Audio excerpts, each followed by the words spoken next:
Do you recognize the screen? Of course you do. It's Netflix, the app where we binge watch our favorite TV shows, some of which that can be seen here. Believe it or not, each of these super hit shows is related to our country in some way.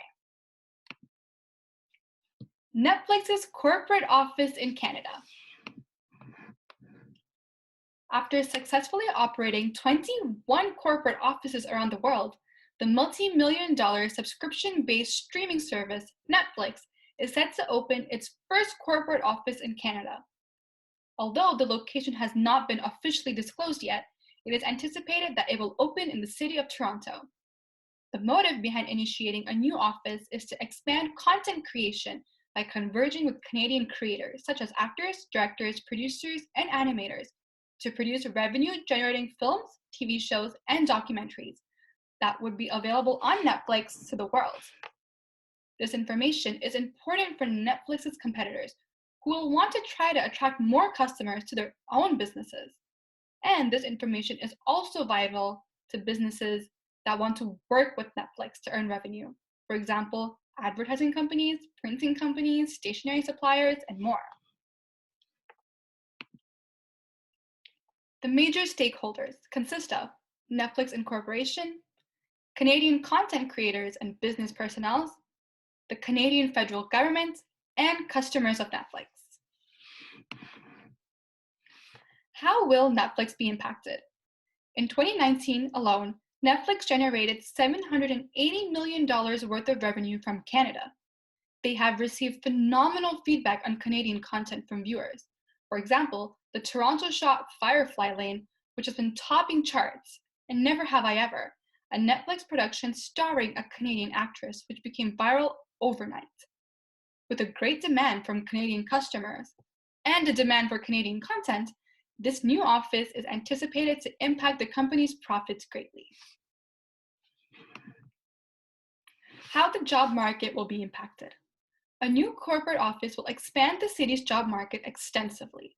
As Netflix pours in money to contribute towards Canadian productions, not only will job opportunities for artists on screen be created, but also for those involved in filmmaking behind the screens, such as screenwriters, makeup artists, choreographers, picture and sound editors, composers, costume directors, and many more.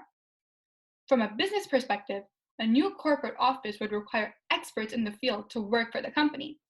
Netflix's co-CEO announced that employees in the finance, marketing, publicity, and HR departments will be hired to ensure the smooth running of their office. How the Canadian federal government will be impacted. Netflix aims to generate revenue through subscriptions by producing new content in Canada. However, the Canadian federal government is planning to apply GST or HST on digital corporations, also known as the digital sales tax. This means with every new Canadian subscriber, Netflix will be applicable to pay taxes to Canada. Adding on, Netflix had always been hesitant to open offices in Canada because of federal taxes, but now they will have to pay corporate and income taxes as they introduce their activities into Canada. The accounting principles. Once Netflix's corporate office begins operations in Canada, they are expected to follow all of the Canadian gaps, specifically the revenue recognition principle.